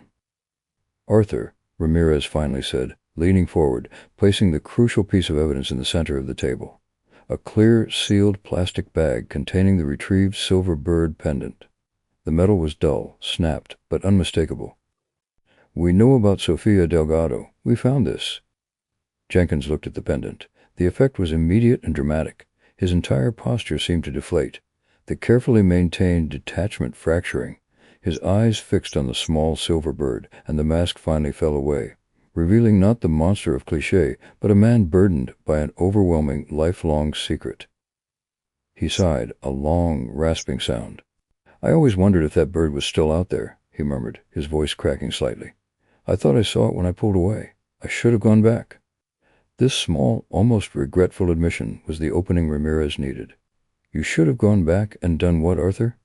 Jenkins finally looked at Ramirez, and in his eyes the detective saw the chilling blend of apathy and absolute control he had profiled for years. "Fixed my mistake," Jenkins stated simply. "I don't leave things undone." Ramirez pressed him, gently but relentlessly, through the horrifying details of the crime. Jenkins confessed to the abduction of Sofia Delgado, describing the lure, the use of chloroform, and the subsequent transfer to the hidden room. He detailed the 2 prior abductions with the same chilling, factual recall: the Friday night targets, the choice of anonymous bars, the quiet efficiency of the initial capture. He confirmed that Linda Hayes, 1993, and Sarah Jenkins, 1995, had both been killed and buried within days of their capture, following a brief period of isolation in an external shed that had since been demolished. He pointed to the exact locations in the yard where they had been buried. The victims had been disposable to him, a means to an end. "Why Sofia?" Ramirez asked, the core question that had tormented him for 21 years. "Why keep her alive? Why not follow your pattern?" Jenkins paused, running his soft, unremarkable hands over the metal table. His answer was delivered not with remorse, but with a horrifying logic that spoke to the true nature of his pathology. "It was the routine," Jenkins explained, his voice flat. "When I took Linda, it was fast, 2 days. When I took Sarah, it was 3 days. They were unsatisfactory. Too much resistance, too much noise, too much risk. The process of disposal took time away from my actual life. I realized I needed a better solution and a more sustainable method. He continued, detailing a process of dehumanization that defied comprehension. After capturing Sofia, he intended to follow the same lethal pattern. But something, he claimed, had changed. Sofia was different. She had been on the verge of starvation, emotionally and financially broken. Her resistance, initially fierce in the alley, quickly faded into deep, exhausted despair in the hidden room. She gave up easily, Jenkins stated, a perverse note of satisfaction in his tone. Not entirely, but enough. She was so desperate, so weak. I realized that the value of the act wasn't the immediate release, but the absolute control, the continuous, everyday presence of a life that belonged only to me, a secret I could keep forever. He described the hidden room as his control sample, a morbid experiment in sustained captivity. He had carefully sealed the room, designing an air vent that blended into the laundry dryer ducting outside, and running an extension cord for a small electric heater and a bare light bulb. He brought her minimal food, usually bland, canned goods, and only allowed her out briefly, only after his wife and children were asleep or away. The fear was her best guard, Jenkins said, tapping the table rhythmically. She knew that if she screamed, my family would hear, and then I would kill her. She chose the quiet compliance. She chose to be my secret. Ramirez and Vance exchanged a look of profound horror. Sofia's survival wasn't a miracle. It was a consequence of the killer finding a more satisfying form of control, one that allowed him to maintain his respect of her facade while possessing a human life 24 hours a day, 7 days a week for 21 years. He was an architect of the mundane, and the prison he built was not just a room but a meticulously managed double life. The interrogation revealed that Jenkins meticulously maintained his normal family life and career. He ran a successful business, paid his mortgage, and was regarded as a quiet, dependable neighbor. The contradiction was staggering. A man who discussed quarterly budget reports by day and managed a captive human being in a hole beneath his home by night. Jenkins confessed to everything, his narrative a tapestry of ordinary dates and extraordinary violence. He told them where he disposed of the few items of clothing and personal effects he had removed from the women before their burial, leading them to a local landfill where he had dumped the evidence years ago. He spoke of the adrenaline, the thrill of the hunt, and the unique, cold satisfaction of the absolute power he wielded. Ramirez understood then that the only thing that had broken Arthur Jenkins's perfect routine was the advent of genetic genealogy. He hadn't been defeated by a witness or a dropped clue. He was defeated by the relentless evolution of science, by the microscopic evidence he couldn't control. He was an analog killer caught by a digital net. As the interrogation concluded and the formal confession was meticulously recorded, Ramirez felt a profound exhaustion. The search for the truth was over, but the work of justice was just beginning. They had a mountain of forensic evidence, a full confession, and most importantly, a survivor who needed protection, care, and the agonizing process of rehabilitation. Ramirez went immediately to the hospital where Sofia was being treated. He found Maria, her face a mask of exhausted relief and paralyzing anxiety. She had spent the last day in a state of near catatonia, oscillating between the impossible joy of finding her sister and the shattering realization of what she had endured. Ramirez sat next to Maria, watching Sofia through the glass. Sofia was heavily sedated, her body frail, almost skeletal, but her chest rose and fell with the rhythmic certainty of life. She had a long, tortuous road ahead. "We got him, Maria," Ramirez said softly, placing a hand on her shoulder. "Arthur Jenkins is in custody. He confessed to everything. He took Linda and Sarah, and he kept Sofia in a hidden room beneath his house for 21 years. Maria didn't speak for a long time. She only looked at her sister's broken, sleeping form. Then she reached up and squeezed Ramirez's hand, her grip surprisingly strong. "Thank you, Detective," Maria whispered, her voice rough with tears. "Thank you for not forgetting my sister. Thank you for not letting her be just a name on a piece of paper." Ramirez looked at the survivor, the woman who had spent 2 decades in a 6-by-8-foot space, and then out the window at the rising sun over San Antonio. The city was still awake, still bustling, unaware of the silent, monumental evil that had been living in its midst. The case had broken him and defined him. But 21 years later, he had kept his promise. He had brought a ghost home. The prosecution of Arthur Jenkins would become one of the most publicized and complex criminal cases in Texas history, not just for the length of time he evaded detection, but for the sheer audacity and duration of Sofia Delgado's captivity. A dark chapter finally brought to the light. The story of the serial killer was over, but the story of the survivor, the long road to recovery, was just beginning. The arrest of Arthur Jenkins and the miraculous recovery of Sofia Delgado detonated in the public sphere with the force of a psychological bomb. It was not just a local news story. It was an international phenomenon, a grotesque narrative of a serial killer, a suburban monster, and a survivor who had endured 2 decades of subterranean captivity. The initial shock quickly crystallized into widespread outrage, demanding swift and absolute justice. Deputy Chief Ramirez, exhausted but driven by a new fierce clarity, became the central figure in the subsequent investigation and prosecution. His years of quiet persistence were finally vindicated, but his focus was now entirely on 2 things: ensuring Sofia's privacy and providing the prosecution team with an ironclad case. The forensic evidence was overwhelming. The full DNA profile matched the samples from Linda Hayes, Sarah Jenkins, and Sofia Delgado.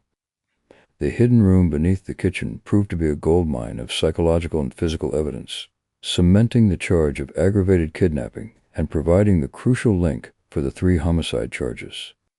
The detailed, dispassionate confession of Arthur Jenkins, recorded over 6 hours, filled in the remaining gaps, providing a cold, brutal roadmap of his 21-year criminal life. Jenkins's defense team, appointed by the court, initially attempted the only viable strategy: insanity. They argued that only a mind utterly broken by delusion could have maintained such a monstrous secret while leading such a meticulously ordinary life. Jenkins, however, proved to be an uncooperative client. He insisted on his sanity, maintaining that his actions, though extreme, were the result of a rational clinical decision to achieve total control, a perspective that only highlighted his terrifying lack of empathy.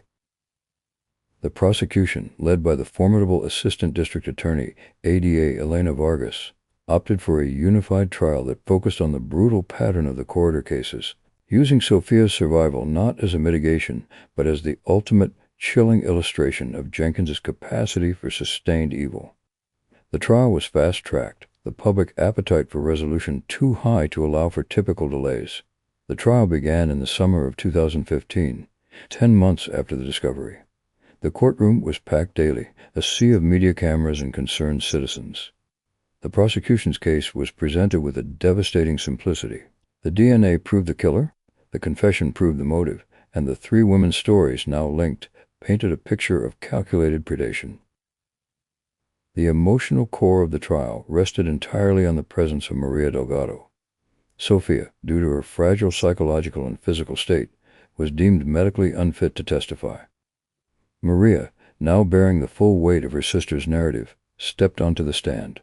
She was a different woman than the one who had haunted the precinct lobby. She was steely, articulate, and fiercely protective. Maria recounted the years of desperate searching, the pain of being dismissed by the police, and the agonizing guilt of not knowing where Sofia had gone. She described her sister's ambition, her kindness, and the crushing poverty that drove her to the Serpent's Coil. Then she described the moment of seeing her sister, frail and silent, being carried out of the house. Her testimony, delivered not with fury but with profound sorrow, galvanized the jury and the public. "He didn't just take her life," Maria testified, her voice clear despite the tears. "He stole every choice, every future, every piece of her that wasn't trapped in that room. He didn't kill her, but he made her exist for 21 years as a ghost. My sister deserved to be forgotten in peace, not kept as a secret in a box." Arthur Jenkins, during this testimony, remained impassive, his eyes fixed on the table, occasionally exchanging a few quiet words with his lawyer. His detachment was his most damning witness. Ramirez's testimony was the prosecution's logistical anchor. He narrated the 21-year police failure, the slow, agonizing realization of the pattern, and the final, scientific breakthrough of genetic genealogy. He described the moment of discovery, the hidden grave of Linda Hayes and Sarah Jenkins, and the chilling architectural details of the hidden room, the sustainable method of his captivity. His testimony was a rare moment of police accountability, acknowledging the failures of the past while highlighting the determination to achieve justice in the present. The most damning physical evidence was the presentation of the artifacts. Dr. Choi meticulously detailed the DNA match, showing the jury the microscopic connection between the silver bird pendant and the saliva on the coffee cup. The jury saw the yellow sundress of Linda Hayes, the locket of Sarah Jenkins, and finally, the rusting shackles taken from the wall of the hidden lair. The defense's insanity plea crumbled under cross-examination. A.D. Vargas highlighted Jenkins's high level of functioning, his ability to manage a family, a business, and a secret prison simultaneously. This man was not insane, Vargas argued in her closing statement. He was calculating. He was meticulous. He was choosing evil every single day for 21 years. His greatest defense was his utter normalcy. He hid not in the shadows, but in the blinding light of the average American suburban life. After only 2 days of deliberation, the jury returned the verdicts. Guilty on 3 counts of capital murder, the charge elevated due to the serial nature and the kidnapping element. Guilty on 1 count of aggravated kidnapping, Sofia Delgado. The courtroom erupted in a mixture of gasps and relieved cries. Jenkins, however, received the verdict with the same strange tranquility that had defined him. He betrayed no shock, no fear, only a quiet acknowledgement of the inevitable conclusion to his broken routine. The penalty phase was swift. Given the brutality of the sustained kidnapping, the multiple homicides, and Jenkins's complete lack of remorse, the jury recommended the maximum sentence. The judge, in a rare moment of explicit judicial emotion, concurred. Arthur Jenkins was sentenced to life imprisonment without the possibility of parole for the kidnapping of Sofia Delgado and the death penalty for the capital murders of Linda Hayes and Sarah Jenkins. As he was led from the courtroom, Jenkins glanced briefly at Ramirez, a look that was not one of hatred, but almost one of shared recognition, a terrible nod to the detective who had finally solved the enduring puzzle of his life. The conviction brought a sense of finality to the city, closing the dark chapter of the corridor cases. The remains of Linda Hayes and Sarah Jenkins were finally returned to their families, allowing for the dignity of a known resting place and a proper funeral 20 years too late. For Deputy Chief Robert Ramirez, the reckoning was personal. He was lauded as a hero, his career culminating in the resolution of the city's most baffling serial crime. But the cost was immense. He retired from the police force shortly after the trial, emotionally spent, the ghosts of the 3 women finally quieted, but leaving behind a profound psychological residue. He had kept his promise, but the price of that victory was etched into his soul. The final lasting image of the case was not of the murderer, but of the survivor. Sofia Delgado began the agonizing process of rehabilitation, sheltered by Maria and a dedicated team of therapists and doctors. The trauma of 21 years in isolation was a mountain to climb, a slow, painful process of rediscovering the world, the sun, and the sound of her own voice. She had to learn the technology of a new millennium, the history that had passed her by, and the simple act of trusting the space around her. Her small victory, her ultimate act of defiance against her captor, was the survival itself. She had been the only one of the 3 to keep a part of her soul hidden from him, refusing to let the control be absolute. She was a silent, living monument to the darkness that had once plagued San Antonio, and to the light that, however long delayed, had finally found its way through the concrete and the soil. Her recovery would be long, but her story, carried by Maria and enshrined in the police archives, became a testament to hope and the enduring, relentless pursuit of justice.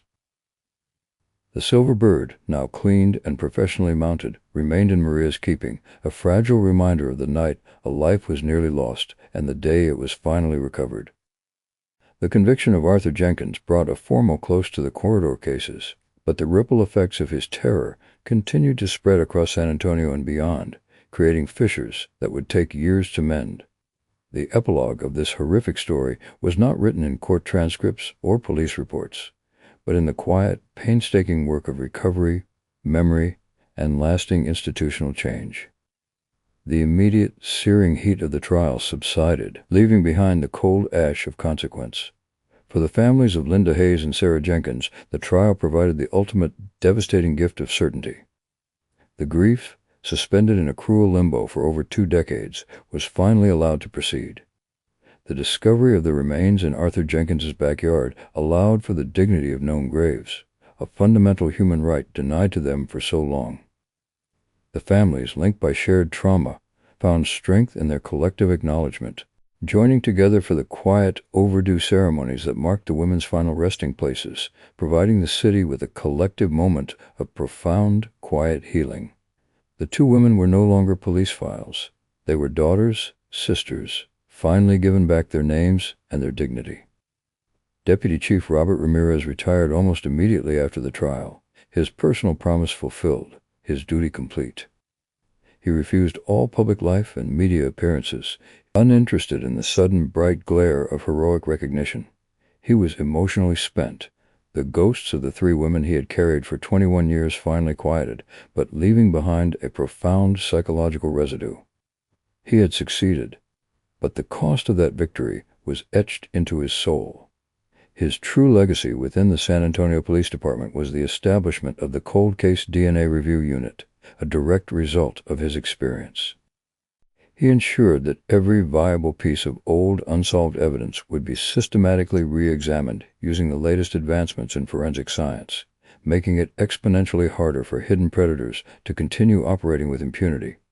Ramirez had kept his promise to Maria, and in doing so, he fundamentally changed how the city hunted its most dangerous criminals. Arthur Jenkins was transferred to a maximum security prison, awaiting the lengthy appeals process for his death sentence. He remained a man of unnerving emotional flatness, expressing no remorse for his crimes, only a quiet, almost bureaucratic frustration at the interruption of his meticulously crafted routine. His capture and confession utterly shattered his family. His wife and children were innocent victims of his deceit, and they quickly relocated and legally changed their names, unable to cope with the reality of the monster who had shared their home and their table. Jenkins's perfect, average life was utterly, irrevocably destroyed, a final fitting consequence for the terror he inflicted. But the defining narrative of the aftermath belonged to Sofia Delgado. Sofia's recovery was the longest, most challenging chapter of the entire ordeal. Physically, she was severely frail, suffering from muscle atrophy, chronic malnutrition, and the profound effects of sensory deprivation and psychological torture. Psychologically, she was a person displaced in time. She was 26 when she walked into the hidden room and 47 when she was pulled out. She had missed 21 years of human and technological evolution, the rise of the internet, the adoption of smartphones, the complete shift in global culture. The simplest tasks, crossing a busy street, choosing a meal from a menu, grasping the operation of a television remote control, were overwhelming sources of anxiety and confusion. Her lifeline was, as it had always been, Maria. Maria gave up her own career and dedicated her life entirely to her sister's rehabilitation. She provided the necessary constant, loving presence that helped anchor Sofia to the contemporary world. They relocated back to El Paso, far away from the constant, suffocating notoriety of San Antonio, allowing Sofia to heal in a quieter, more private environment. Maria patiently re-taught her sister the rhythm of ordinary life, acting as a translator for the new millennium. Sofia's progress was agonizingly slow, measured in small, monumental victories. The first time she walked without assistance, the first time she used a computer to send an email, the first time she spoke, not just in short sentences to her doctors, but in depth about the man who took her, detailing his terrifying calmness and the methodical cruelty of his care. She became, unwittingly, the living authority on his unique blend of pathology, providing insights that helped forensic psychologists refine their profiling of highly functioning, nonviolent-appearing serial offenders who hide in plain sight. The silver bird pendant, the small piece of evidence that had fallen in the alley and eventually led to her rescue, was professionally cleaned and repaired. Maria gave it back to Sofia, who wore it sometimes, not as a symbol of freedom, but as a silent, powerful reminder of the deep, quiet strength that allowed her to endure. She came to see her survival not as luck, but as a profound, constant act of self-preservation, a refusal to let the monster win the final psychological battle. She had kept a part of her soul hidden from him, refusing to let his control become absolute. In time, Sofia found ways to cautiously re-engage with the world. She found solace in quiet, focused activities. She began to volunteer at a local library, shelving books, a small, orderly job that provided a sense of control and familiarity. She found joy in reading, using the vast library archives as both an escape and a way to slowly, safely catch up on the 2 decades of history she had lost. The tragedy of the corridor cases and the miracle of Sofia's recovery had a powerful and lasting cultural and legal impact. It served as a major case study in the effectiveness and ethical use of investigative genetic genealogy, IgG, demonstrating its unique power to solve cases that had long been deemed utterly unsolvable. The saga forced the conversation around privacy and public DNA databases into the mainstream, proving that the technology, when implemented responsibly, could become a massive force for achieving justice for victims long thought forgotten. The horror also forced San Antonio to confront the chilling reality that its greatest source of danger was not the obvious criminal lurking in the shadows, but the man hiding in plain sight, the quiet neighbor, the dependable employee, shielded by the sheer volume of his own ordinariness. The systemic failure had been one of imagination, of assuming monsters look monstrous. Years after the demolition of the Jenkins house, the site of the 2 burials and the subterranean prison, the lot was transformed. It was purchased by a community foundation and converted into a small, unnamed green space, a quiet park with a few benches and newly planted trees. It was a physical and symbolic act of reclamation, replacing the cold, hidden horror with open, ordinary sunlight. The darkness had been unmasked, the monster incarcerated, and the truth unearthed. The story of Sofia Delgado, the young woman who walked into a bar on a desperate night in 1997, became a tragic, yet ultimately redemptive story of human endurance, the triumph of scientific justice, and the powerful, unbreakable bond of sisterhood that finally brought her home.